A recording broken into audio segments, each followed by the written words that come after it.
Ayo Bu. Boleh. Iya boleh. Kalau suara ibu merdu kali gitu.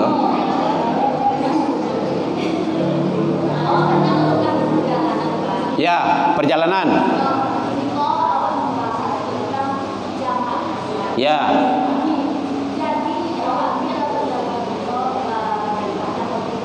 Ya. Ya.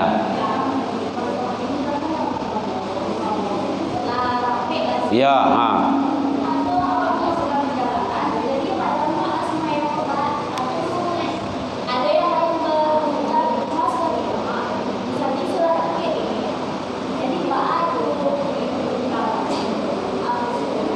oh gitu.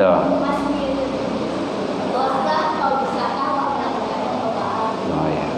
Makasih Ibu ya. Ibu-ibu majelis taklim ini cerdas-cerdas. Udah 3 nanya itu. Dari segi hukum, ini dari segi hukum dulu. Dari segi hukum sudah boleh dijamak kasar. Segi hukumnya dulu. Ya, 180 kilo kalau tidak salah ada. Kalau ke Pariaman belum. Patang pas sampai cali kan ke Pariaman berapa? Tidak mencukupi. Dia ada aturannya. Ke Bukit Tinggi udah bisa. Ke Pasisi ya lah bisa. Udah 100-an. Jadi kalau sudah Bu, halo. Bu baca cerita loh. Iya, beko ndak nyambung bulan. Kalau kita mengadakan musafir dalam perjalanan itu sudah mencukupi jarak tempuh itu, dari segi hukum sudah boleh dijamak. Ini dari segi hukum kebolehannya. Tapi ambo memang jarangnya menjamak nih. Ke Jakarta saya pun enggak jamak ada gitu kan. Kemudian bisa jamak kasar. Kemudian kalau seandainya memang kita kadang kan kalau dari segi hukum fikih, orang yang fanatik dengan fikih kadang-kadang kan inyo memakai itu. Sombong bana malah dagih keringanan ndak nemuah bagi kan sama gitu tuh. Gitu. Kita bukan itu yang kita apakannya, tapi kita mampu. Tiba di buat luang masih bisa sholat. Tiba di batangan naik depo itu bisa sholat dah. Apalagi kalau awak dengan kendaraan sendiri, bakat awak bisa berhenti awak di mana ingin berhenti awak gitu kan bisa. Itu dikembalikan kepada kita. Tapi dari segi hukum kebolehannya sudah boleh. Gitu. Mau jamak kita sudah berlaku boleh. Mau ndak atau balik kawak balik gitu. Balik kawak balik tu. Jadi kalau ndak dijamak tu indah doh. Pas waktunya kita sholat. Di mana kita sholat ya berhenti banyak. Sampai tukang penjara tu banyak tapi sholat situ tu. Ambo kalau Bukit Tinggi pernah panjang sholat di jalan tu. Ndak ada jamak-jamak gitu kan. Ya. Ya mak. Oh gitu. Kalau sulit, kalau berat dalam perjalanan itu boleh dijamak. Tapi kalau bisa hawa, tidak ada masalah. Dari segi hukum tadi sudah sah, sudah boleh. Kadang-kadang kan supir oto dulu ada, kok. Tidak mau berhentinya doh. Lain berhenti, kok di Pertamina loh, gitu kan. Tapi di Pertamina kan ada masjid gitu. Iya, nelo doh. Ayo, atau inyo berhenti pakai jamban saja. Dia kasih waktu 5 menit saja kan. Mau ke untuk sholat saja. Ndak do untuk sholat dosnya. Apa mana tahu nyo gak nulis kerja target gitu kan. Maka boleh dijamak. Gitu. Jadi apakah kita jamak takdim, jamak takhir silahkan. Gitu. Atau dikasor. Dari segi hukum kebolehan sudah boleh. Kalau kita ingin melaksanakan tidak menjamak biasa saja silakan karena kita ada waktu untuk itu. Gitu. Ya Bu ya. Ada Bu? Ya. 180 sekian lah gitu. Pernah buku kemarin, ke Patanggol lah. Enggak salah dah beberapa hari yang lewat ke Bukit Tinggi. Itu sudah boleh dijamak. ke posisi ya. Posisi dak ke doh, dak barang-barang melantai doh, ke kambang atau ke tapan. Nah, itu sudah boleh dijamak. Kalau ingin menjamak sudah boleh. Mana tahu kita perjalanan ke sana, tidak mungkin melaksanakan sholat. Kalau barangkali dari siku jam sawale, jam 10 tiba situ beko jam 3, jam 5, kita jam sampai kan hilang zuhur tuh, maka boleh dijamak nantinya dengan sholat asar. Itu namanya jamak takhir, gitu. Boleh. Tapi kalau seandainya memang kita dengan berangkat sendirian atau mobil oto tu lai beko bisa diajak kompromi, sholatlah ibu-ibu dulu, yang ke sholat berhenti di masjid, kadang jagoan lah bagai. Ibu-ibu bapak yang ke sholat silakan, yang ke makan silakan, kan ada rumah makan tuh. Ya. Itu kesempatan di awak situ tuh. Kemarin kita ada Isra Mi'raj itu di Pekanbaru, di Indragiri Hilir. Tidak ada jamak, ada jamak doh. Biasa maksudnya. Karena belum terlatih jamak itu gitu kan. Gitu. Tapi kalau bagi teman-temannya jamak saja buyar. Gitu kan. Anakmu ngeceknya, buyar, enggak jamak doh. Karena ada waktu kita untuk melaksanakan. Kan tidak berat bagi kita. Kecuali pelayanan barik bagi awak masalah ada gitu. Itu tergantung. Kalau yang fanatik dengan fikihnya jamak sudah berlaku bisa. Oke, yang lain. Baik, hadapkan wajah ke kiblat. Kemudian ajarkan atau talkinkan kalimah tauhid. La ilaha illallah. An Abi Hurairah radhiyallahu anhu qala Rasulullah sallallahu alaihi wasallam, dari Abi Hurairah ridha Allah kepada beliau berkata, Rasul bersabda, lakinu mautakum, talkinkan, bimbing, ajarkan orang yang dalam sakaratul maut itu la ilaha illallah. Siapa telinga beliau? Tidak telinga awak doh, telinga beliau. Orang yang dalam sakarat itu la ilaha illallah. Tenang dulu. Dia mengikuti itu. Beliau mengikuti. La ilaha. Ke telinga beliau ibu ya. Telinga kanan. Telinga kanan. La ilaha illallah. Tenang. Tidak usah terburu-buru. Biasa saja. Kalimahnya jelas, tidak berbelit-belit, tidak susah beliau mengikutinya. Jangan memberatkan beliau. Memberikan beliau la ilaha illallah, la ilaha illallah, la ilaha. Itu memberikan tuh.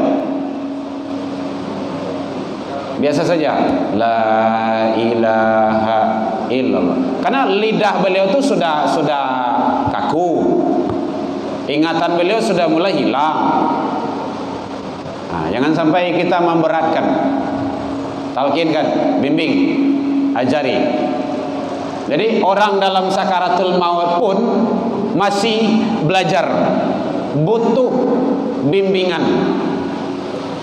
Karena dikala itu yauma la yanfa', pada suatu hari di ketika itu mal, harato la yanfa', tidak bermanfaat, wala banun, termasuk anak.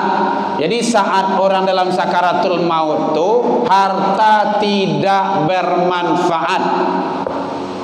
Mobil Pajero, Avanza, rumah nan batingke, anak yang banyak, istri yang banyak, tidak ada dalam sakarat itu, tidak ada berfungsi. Termasuk ada itu. Illa, kecuali kata Allah, man atallah biqalbin salim, hati yang selamat. Itulah tugas awak ibu-ibu. Kalau ada orang yang dalam sakarat, keluarga awak atau kawan awak, sia saja, bimbing sampai selesai. Kalau sedang masak, matian kompor tu dulu, kau tawakal ke rumah awak kau. Kau nak suruh nak tu selesai kerja mah tu, baru tetangga dalam sakaratul maut bereskan. Coba bayangkan, andaikan nyampang ibu-ibu membimbing orang dalam sakaratul maut tu, syariatnya gara-gara ibu membimbing beliau masuk surga. Kenapa? Kata Rasul, mangqala, siapa mengucapkan akhiru kalami, di akhir kalamnya la ilaha illallah, dakhalatil jannah, dijamin balambin masuk surga. Kan luar biasa tu. Balambin masuk surga oleh talok kok. Biarlah balambin masuk surga daripada balari masuk neraka. Kan hebat itu. Gara-gara awak membimbing, makanya jangan tanggung-tanggung. Bereskan sampai dia meninggal sempurna. Nya kok pada tak di akhir udah. Lah. Kalau kalimahnya sudah, beliau sudah zak. Ini perhatikan ibu-ibu supaya tidak salah faham lah baga. Kalau beliau sudah zak itu ruh sudah berada di kerongkongan antara rongga dada dengan rongga kepala, kerongkongan. Itu sudah zak. Kaki tidak ada lagi, tangan tidak ada apa-apa lagi, tidak ada bisa apa-apa, mata tidak ada apa-apa lagi. Hanya seperti itu sudah zak. Maka boleh dipakai kalimat atau lafaznya Allah. Allah. Tarikan ke dalam ya Bu ya. Allah. Nah gitu. Allah. Nah, ikuti alur beliau. Beliau kan mengambil nafas tuh. Allah. Itu teknisnya. Jangan pakai tua awak saya. Allah, Allah, Allah, Allah. Nah. Panik ni kau. Ya mak? Oh gitu.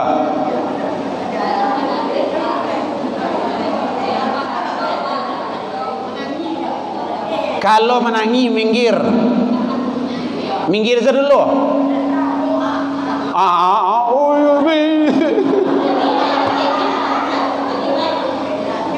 Kalau ada yang kamanangi, keluar saja dulu. Di luar tu nangi ya. Masuk dalam benda tu. Menangi dalam benda tu. Jangan, beliau sedang basuh awaknya kalau di kampung pun sedang bersabung. Beliau sedang berhadapan dengan malaikatul maut. Dia awak yang tak nampak. Beliau sedang menghadapi proses yang dahsyat itu. Luar biasa. Sakit mati Bapak Ibu. Bapak tahu ya. Sakit mati itu ibu-ibu, kata Rasul dalam riwayat, dalam hadis, fadribu, bagaikan dipukul dengan pedang yang tajam 300 kali. Dicatuk, kalau di kampung aku dicatuk namanya itu. Dicatuk aja pedang yang tajam 300 kali. Rasul itu. Atau ada juga yang mencontohkan sakit mati itu bagaikan kambing dikubah idui-idui. Amo dia Rasul itu. Atanya ke kambing. Ini kambing dikubah idui-idui mah. Coba bayangkan tu. Sakit ya, karena malaikat maut saat itu sedang bakarajo. Kodrat tidak ada. Ini sifat 20 tu kajian tauhid sifat 20. Kodrat tidak ada, iradat tidak ada, basar tidak ada, kalam tidak bisa. Alai ilmu dah mulai hilang. Tidak ada satupun yang kita miliki. Hanya tinggal satu lagi hayat, kehidupan yang masih di akhir. Makanya kok menangi minggir dulu. Gitu. Yang tidak menangi di situ. Dan tidak butuh tangis di saat itu. Dan memang tidak boleh. Nanti ada di sana itu. Tidak boleh menangis. Siapa yang meratap, mendengar ratapan, perempuan yang meratap dan mendengar ratapan, la'na Rasulullah. Mana hadis ini? Ada hadisnya itu. La'na Rasulullah sallallahu alaihi wasallam. Rasulullah sallallahu alaihi wasallam melaknat perempuan yang meratap. Gitu. Perempuan yang meratap dan mendengar ratapan. Hadis yang diriwayatkan Abu Daud. Jadi kalau ada amak mendengar orang yang meratap, elo juga keluar. larang. Kau maratok kanilah. Orang dalam payah maratok-ratok saja, kadang matos teh. Nah gitu. Tidak boleh. Itu perbuatan jahiliyah. Tidak usah maratok-ratok tu. Angkat diratoan. Awak kamar rasanya mau ditusuk. Akhirnya kirim beliau awal pe elok-elok. Sadar awak bahwa seperti itulah kondisi dalam sakaratul maut. Bahoyak sadonyo. Mungkin ibu-ibu yang sudah pernah malape itu. Saya tidak sekali dua kali gitu kan. Termasuk di M Jamil, termasuk di Purui kemarin. Di M Jamil tu berlaku surah Az-Zalzalah situ. Idza zulzilatil ardu zilzalaha. Apabila bumi digoncang dengan segoncang-goncangnya, ternyata wa akhrajatil ardu athqalaha, mengeluarkan isinya. Akalua cincau di sana itu. Iko bagi cincau tadi iko. Iyo buya dia wi. Ndak aye iko nang kadegi hedo. Aye kalimah la ilaha illallah. Tu nang kadegi. Keluar cincau tu boleh. Melele kemari itu. Jadi talkinkan, jangan nangis. Kalau ada yang nangis larang. Nah gitu, larang saja. Sabar ya nak ya. Mama dalam keadaan payah, dia menangis. Tetap Allah. Ada juga yang membaca surah Yasin, silakan. Ada juga yang membaca surat-surat yang lain, silakan. Kalau di Purui kemarin itu katanya yang baca baru, karena saya ditelepon. Ada jemaah ambo kan ada pengajian tetap di Masjid Jami' Al-Kamil di Purui, Bu. Tuh setiap Senin di sana itu. Bu ya, jemaah awak dalam keadaan bisa datang ke Purui. Bayang Ibu tuh dari Kuranjai ke Purui itu. Insyaallah. Tunggu hamba deh. Ayo dia tunggu sampai tiba. Masih dalam kode itu labar hari ko la 2000 ya. Dia la 2000 koma. Beliau jemaah tetap kita. Baik, yang ibu baca baru anak-anak beliau surah Yasin. Coba baca sekarang surah Al-Waqiah. Nah, baca kayak beliau tu. Al-Waqiah. Al-Waqiah. Labar kali, sekali baru 3 je. Tidak sampai 3 dah bu, 1,5 selesai. Allah berikan yang terbaik. Mati langsung. Jadi Al-Waqiah itu Allah akan memberikan yang terbaik. Yang terbaik kalau tidak duit sempurna, mati sempurna. Nah gitu. Tapi tak kuilih budak baca Waqiah aku mati lah kau. Nah gitu. Jadi selesaikan. Allah sampai tarik terakhir. Allah. Ini berdetak tu. Terakhir berdetak tu. Kalau lah berdetak tu, tenang dulu. Jangan nangis, jangan diumumkan dulu. Biarin saja. Gak 5 menit lah gitu. Jadi saya ini lenyang. Mata tidak ada lagi. Kaki urik-urik nadi lah gitu kan. Ada lagi. Pek tangan. Kok masuk beko tu. Tugas awak setelah orang selesai meninggal. Gitu. Kini kan dalam sakarat baru tu. Jadi di lamahan tangan-tangan beliau tu. Oke Bu ya. Jadi ditalkinkan kalimah tauhid. Kalimah tauhid itu jangan berbelit-belit itu jangan merepotkan beliau. Kalau beliau masih ada alam sadar, pakai kalimah la ilaha illallah. Kalau sudah zat, sudah di puncak, pakai lafaz Allah. Kenapa kau lafaz Allah? Begini teorinya Bu. Kalimah la ilaha illallah itu kan panjang. Contoh kan la ilaha. Boleh mati. Apa artinya tu? Tidak ada Tuhan. Tu ayo tu. Mati dalam keadaan tidak ada Tuhan. Murtad itu.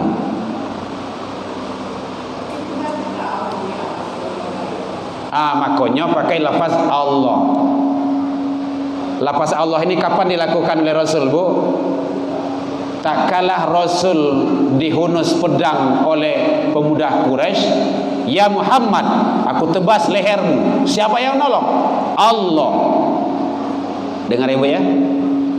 Dengan lafaz Allah itu pedang jatuh, keluar keringat dingin. Dia ambil pedang tu dari Rasul. Ambo balian ke kamu gua, siapa kau nolong? Tidak ada ya Muhammad kecuali engkau maafkan. Ada pulang. Lafaz Allah. Gitu. Ya bu ya. Itu kajian tauhid. Jadi makanya kalau supaya kita lebih memahami hal-hal yang seperti itu banyak mendalami dan memahami ilmu tauhid. Kalau ambo di Ahlus Sunnah itu Kepala Koto, itu setiap pekan di sana itu, setiap minggu, ala 5 tahun gini itu. Karena tauhid itu tidak sebentar dah. Kalau Rasul sebelum hijrah dulu 13 tahun. 13 tahun di Mekah sebelum hijrah itu membarisian tauhid. Kalimah la ilaha illallah berapa hurufnya? Dulu dalam kajian apa lah pernah awak tanya sekolah kajian Isra Mi'raj boleh Nabi ya dulu tentang la ilaha illallah berapa hurufnya tu? Berapa katanya? La ilaha illa Allahu. La 2 huruf, ilaha 3 huruf, illa 3, Allahu sampai. Berasa doa itu. Kalau dalam kajian ilmu tauhid itu berduaan jeje. Beko jangan awak membaca itu tapi awak tidak faham, kan gitu. Tapi bonsuansu dulu, bonsuansu supaya lebih tinggi pemahaman kita. Ya ibu ya. Jadi kalimah la ilaha illallah atau lafaz Allah jangan sampai merepotkan dan menyulitkan orang yang dalam sakarat itu. Artinya apa? Ikuti alurnya. Berikan kemudahan. Ada ritmenya lah. La ilaha illallah. Tenang. Jangan terburu-buru. Beko baca lagi. Ditalkinkan. Itu hadis. Lakinu mautakum. Bimbing, talkinkan orang yang dalam sakarat itu kalimah la ilaha illallah. Kalau sempat beliau membaca kalimah-kalimah Allah itu, kalimah-kalimah tauhid itu, beliau mengakhiri perjalanan hidup di dunia ini, Masya Allah, sarugo tantangannya bu. Itu makanya tadi yang mau sampaikan, gara-gara awak syariatnya awak membimbing beliau mampu membaca kalimat tauhid itu, beliau masuk surga. Kan hebat, begitu besar gede pahalanya. Makanya kalau ada kawan awak, orang tua kita, sanak kita dalam sakarat, jangan tanggung-tanggung, selesai sampai sempurna. Lah sudah beko baru kalau kita ada kena yang lain boleh. Masih ada yang ditanyakan boleh? Jam 9:30 ya bu?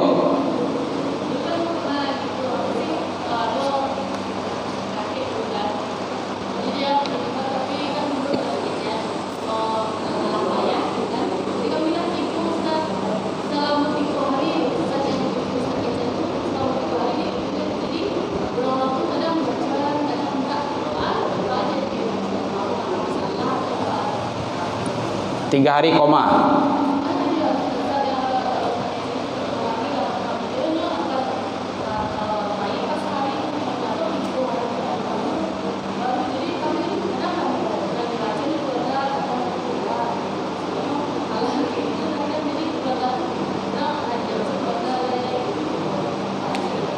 Di akhir hayat beliau bagaimana? Itu dulu. Yang menentukan itu di akhir kalam. Mangqala akhiru kalami. Ini ke situ redaksi hadisnya tuh. Sia yang mengucapkan di akhir kalamnya, akhir ucapan, kalam itu ucapan. Sia yang mengucapkan di akhir kalamnya la ilaha illallah. Itunya tadi itu. Jadi kau dapat nanya, kalau memang beliau dalam kondisi sakit, jangan terkuras sekali tenaga kita semuanya, ganti-gantian aja. Mungkin adik dulu gitu kan, nanti mungkin sekian jam atau berapa jam gantian sama kakak. Mungkin ada banyak anak-anak lah gitu kan, siap tuh gantian atau yang lain istirahat aja gitu. Istirahat aja. Kan kita butuh tenaga, butuh waktu, butuh energi untuk mendampingi beliau. Jangan dor semuanya, tahu-tahu beliau belum apa-apa gitu. Di akhir-akhir tidak ada yang membantu, kan rugi gitu. Karena apa kita sudah terkuras dari awal gitu. Itu teknisnya. Jadi untuk yang akan datang, kalau memang ada orang tua kita yang sakit, ada apa, kan itu gunanya ganti-gantian. Ganti-gantian itu gunanya sunnah itu. Nah, saling ganti-ganti, saling bantu. Jadi yang dimaksud Rasul itu akhir kalam, akhir ucapan itu. Di akhir-akhir beliau akan wafat itu. Karena itu penentu. Yang penentu sekali di sana. Jadi sebaiknya ini namanya kan strategi kematian. Bagaimana kita persiapan untuk kematian, strategi kematian namanya itu, atau planning kematian.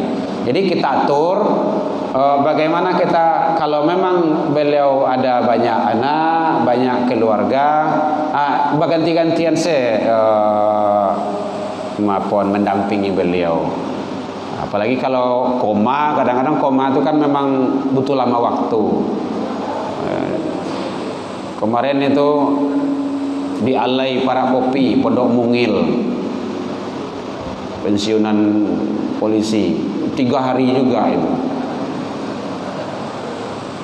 Tapi ditelepon, Pak, opa dalam kondisi bisa datang ke rumah. Datang.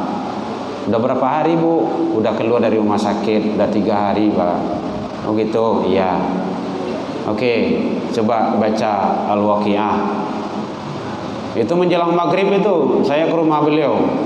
Menjelang maghrib, jam 6 pulang lagi ya bu. Dalam perjalanan dari Alai ke Kuranjai, mana tuh? Dia mulai menik gitu kan. Telepon, Pak, ayahlah dahulu, innalillah. Nah gitu. Ya, memang bersabar kita. Iya bu ya. Jadi yang dimaksud hadis Rasul itu di akhir kalam. Nah gitu. Iya bu. Iya.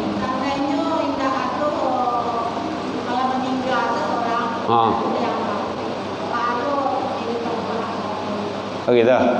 Awak saran lah bu. Awak saran saya ke Allah. Ya betul tuh. Malahan kadang ada meninggal tengah malam gitu. Tidak ada yang mendampingi. Atau anak letak kalau sadonya. Kita berhusnuzan saja kepada Allah. Itulah istri yang soleha, itulah suami yang soleh, itulah anak-anak yang soleh. Doakan beliau. Ruh beliau masih ada di sana. Cuman tak berada dalam organ tubuh beliau ledo. Udah di luar. Udah pisah dengan rongga. Dengan rongga gua. Awak kan sama je burung sana kan, burung. Ya sangka burung tu lah di luar sangka gitu. Kini awak kan masih dalam sangka, roh kita masih nyatu dengan tubuh kita, tubuh kasar gua. Makanya kita butuh tempat, butuh makan, butuh ini segala macamnya. Coba kalau roh kita sudah berpisah dari jasad, kita tidak ada butuh apa-apa. Kita hidup, iya, masih hidup.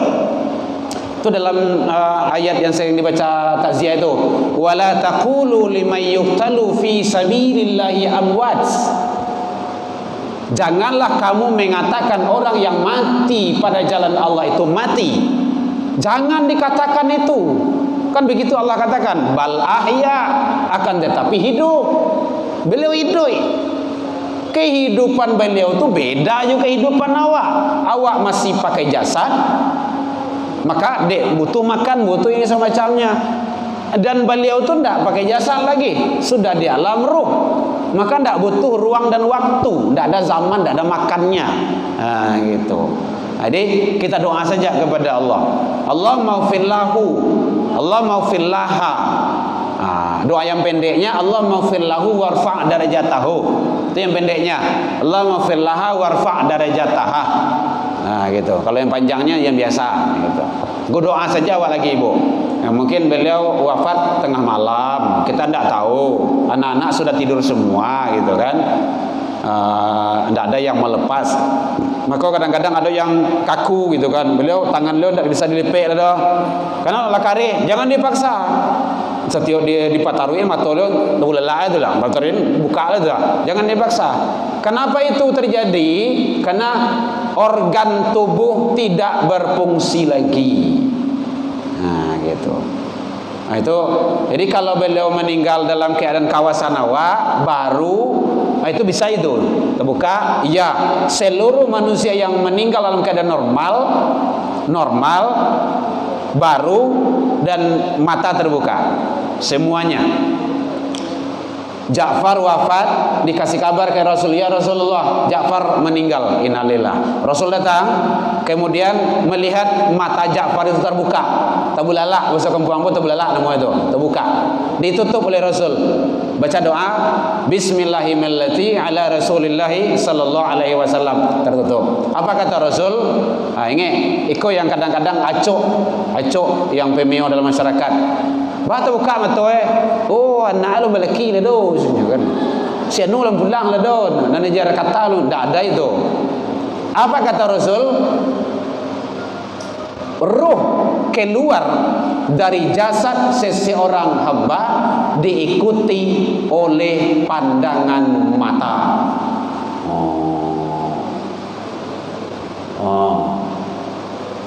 Makanya tu bulalak tu buka katanya. Tutup lagi. Kalau baru meninggal bisa, karena organnya masih bisa, masih lunak. Tapi kalau malam tadi kecil ibu itu kan, memang tak bisa lagi. Jangan dipaksa, biarin saja. Gitu. Bu ya. Jadi kalau beliau meninggal dalam keadaan tidak kawasan kita, di luar jangkauan kawasan kita, sepengetahuan kita berdoa saja, mohon kepada Allah Subhanahu wa taala semoga Allah memberikan yang terbaik bagi keluarga kita. Ya Bu ya. Ya Bu.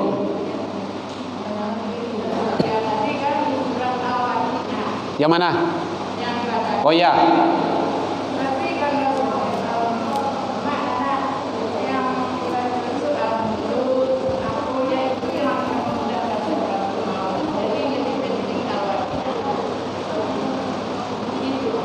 Udah Bu? Ya kalau memang ada pengalaman spiritual ibu surah Al-Muluk boleh, tidak harus al-Waqiah. Tidak harus al-Waqiah. Tapi yang selama ini yang eksperimen umumnya itu, yang pengalaman spiritual yang ambo alami al-Waqiah. Yang jalih-jalih saja di Alai, kemudian di M Jamil. M Jamil itu di rumah sakit Bu. Di rumah sakit, lepasan alatku sadonya gua, lah banyak selang-selang. Tuh di hadapan dokter malahan. Dokter malahan. Coba baca Al-Waqiah, insyaallah kan. Kemudian lah meninggal sempurna, baru nyambil tes apa namanya tes jantung tuh. Sebentar dicek dulu. Enggak dicek enggak ada. Jadi Al-Waqiah yang pengalaman spiritual yang Anda lakukan. Boleh yang lain, tidak mutlak itu. Ya Bu ya.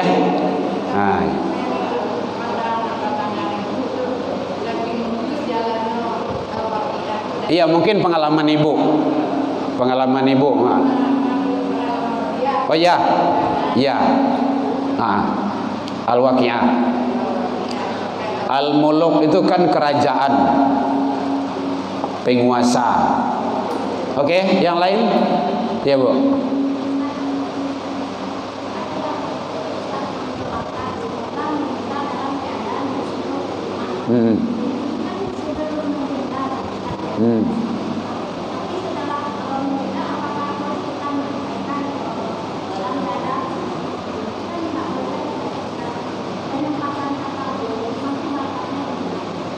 Udah Bu?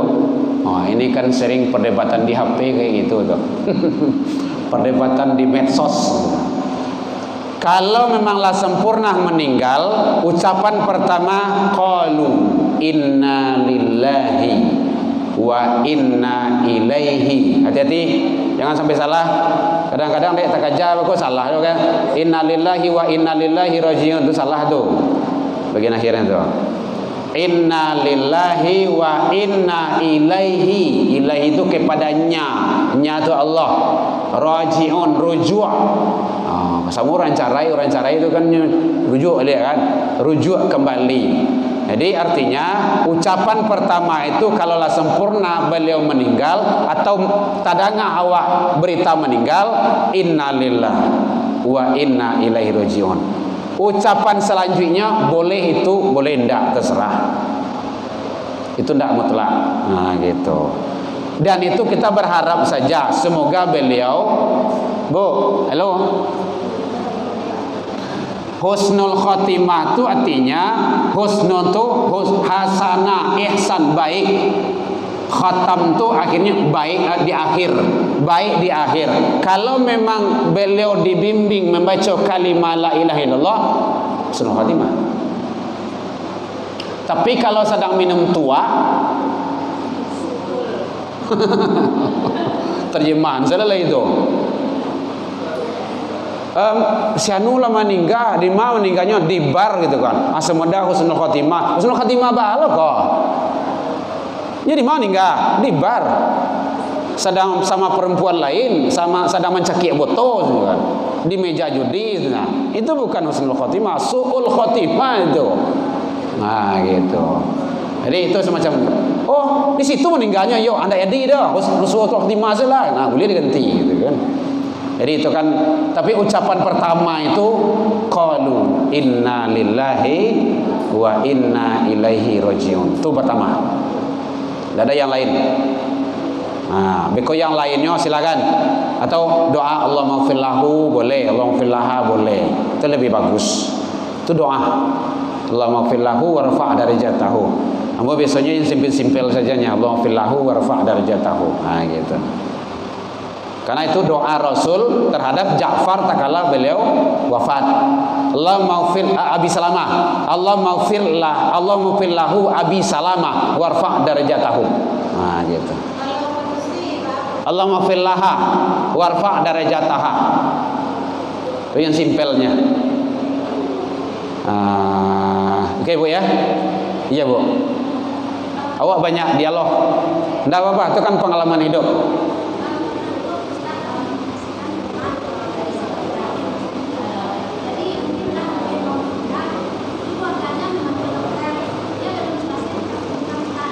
Belum selesai di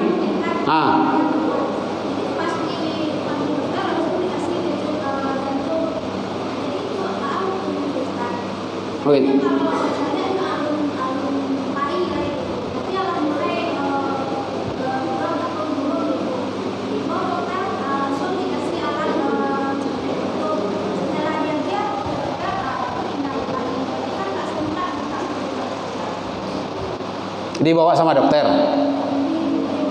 Oh ya, kalau dipasang alat tidak dimasalah. Yang penting tugas kita tetap membimbing ke telinga beliau.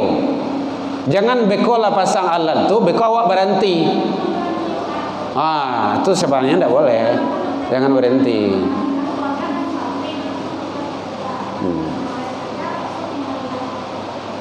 Ya, karena basic kita beda. Basic dokter segi kesehatan, basic kita spiritual, agama.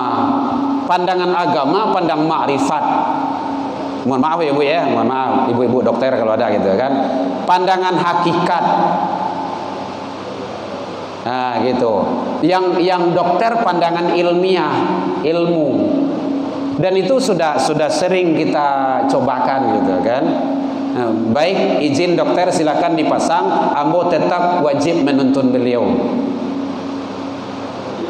Atau tidak dipasang tidak dimasalah juga, beliau kapai juga. Karena kita sudah tahu tanda-tanda. Nah, ini tanda-tanda orang akan meninggal, cari bati dulu. Betis beliau, bati kaki gua. Ala naik atau lun. Kalau lah mulai naik, ujung kaki. Kalau masih mendeko kaki, masih aman doh. Kalau lah mulai mendeko tuh, Itu menahan sakit tuh Bu.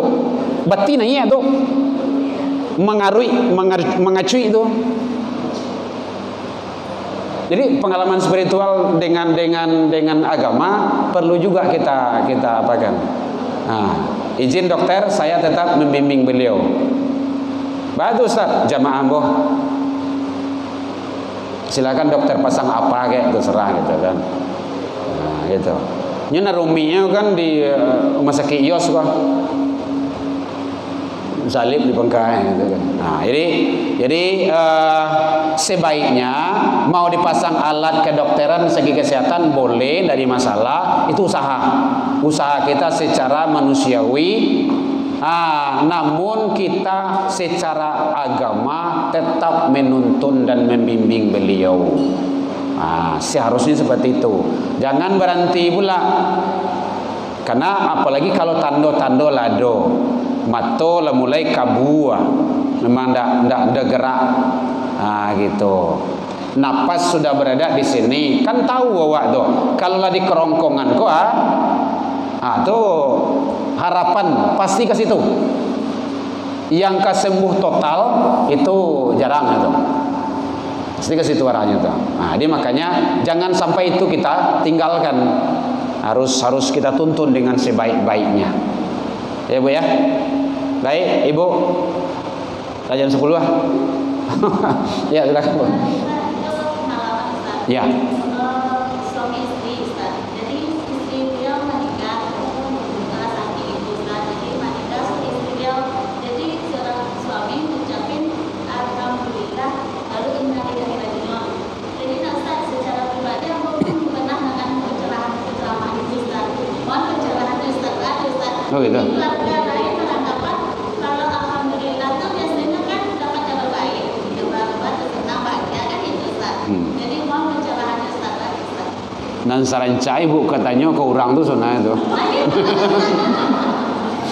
Ibu turi itu orang tuh tanya deh. Mungkin istrinya lah meninggal kan tiga suami itu tanya. Nah itu. Sebagian katanya karena Ustaz mengajian katanya kan Ustaz itu dia lama kayak gitu kan Ustaz. Jadi ada Ustaz yang nyampein harusnya itu alhamdulillah lalu innalillahi wa inna ilaihi raji'un kan. Karena baru pernah dengar Ustaz itu mau tanya ke Ustaz. Oh gitu. Ibu melampiaskan kaboy ya. Istrinya kan harusnya seorang suami ucapkan itu kan itu Ustaz. Jadi salah paham lah keluarga jadi kan. Satu, lah Ibu jawab itu. Satu, salah paham. Yang kedua, ucapan alhamdulillah itu kan rasa syukur kita kepada Allah. Berarti bersyukurnya meninggal bininya gitu kan. Kan bisa bini lain gitu kan. Maaf ya Bu ya. Oh memang sudah tahu bini lain. Oh enggak. Ya. Tapi yang jelas nan lazim yang biasa apabila kabar-kabar duka itulah inna lillahi wa inna ilaihi raji'un. Kan ada kalimah thayyibah rentetannya itu. Kalau kita hamdalah itu puji-pujian kepada Allah atau rasa syukur kita kepada Allah. Kalau kita ada musibah biasanya membaca kalimah istirja innalillah itu innalillahi raji'un. Jadi supaya tidak ada nanti salah pemahaman, ya apakah beliau berdalil? Tentu saya tidak tahu juga. Mungkin coba-coba lah Ibu tanya-tanya ke Pak itu sudah deh.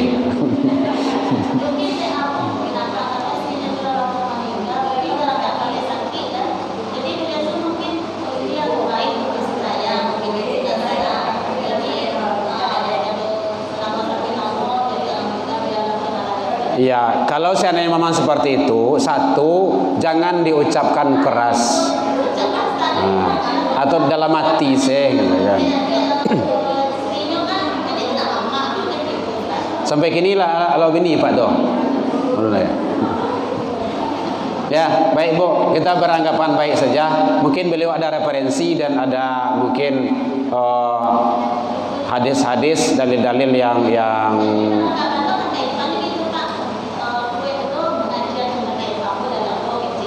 Iya.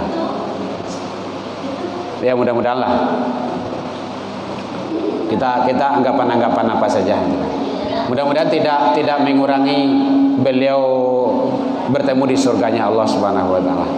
Baik Ibu sekalian, karena hari sudah jam 10, udah 40 menit lebih kata kameramennya gitu kan. Jadi sampai kita pembahasan pada yaitunya bagaimana kita mengucapkan kalimah-kalimah yang baik saat menghadapi orang dalam sakaratul maut itu. Jangan sampai salah pula kita nanti. Jangan sampai ndak tahu lo nang kawak karajuan. Jadi ini salah satu kita mempelajari tentang fikih jenazah. Jadi memang pembahasan yang seperti ini balambe-lambe Ibu. Nah, gitu. Kalau bercapek-capek memang agak sulit gitu kan. Nah, tentu yang simpel saja. Mungkin cabiak kapan, kami ini segala macam. Tentu ilmu-ilmu yang lainnya tentu tidak bisa kita kupas. Nah, ini belum masuk gitu kan. Mudah-mudahan habis Lebaran Allah izinkan kita ketemu. Karena kalau bulan besok awal puasa. Nah, bulan puasa tentu kajian Ramadan di Siko, nah, gitu kan. Mudah-mudahan tahun depannya Ibu. Tahun depannya gitu kan. Enggak. Kalau bulan besok kita kan sudah Ramadan. Bulannya satu lagi mana tahu Ibu barayo baru. Yang jelas kalau walaupun nanti pas mulai bantu nanti ingatkan saja. Buya awak mulai wirid hari itu. Insyaallah. Biasanya Bu Edi itu rajin beliau terus itu. Beliau nyinyih aja Bu. Jangan lupa Bu ya. Petang masih WA aja bro. Insyaallah. Ya Bu ya. Jadi demikian saja. Kalau apa nanti boleh siaran ulangnya lihat nanti dalam YouTube. Buka saja nanti Herman Tanjung. Di musolah kita udah masuk. Jadi di mana-mana kita ngaji, kita masukkan ke YouTube agar pembahasan kita itu kalau ada yang ingin melihat. Mungkin jamaah kita di sini 50, 100 berapa orang, tapi di dunia manya banyak ribuan, jutaan orang. Akan pahalo itu, bagi pahalo ke orang kan bagus itu. Ibu-ibu udah disorot kan udah masuk itu. Jadi mudah-mudahan ini menjadi amal jariah pula bagi kita dalam pandangan Allah Subhanahu wa taala. Terima kasih Ibu. Mohon maaf tersinggung dek kananya talantuang dekat turun yang indah pada tampeknya. Lain dimaafkan ibu-ibu sekalian. Salah dan janggal yang indah mungkin indah patuhi, yang indah sesuai dengan keinginan kita bersama.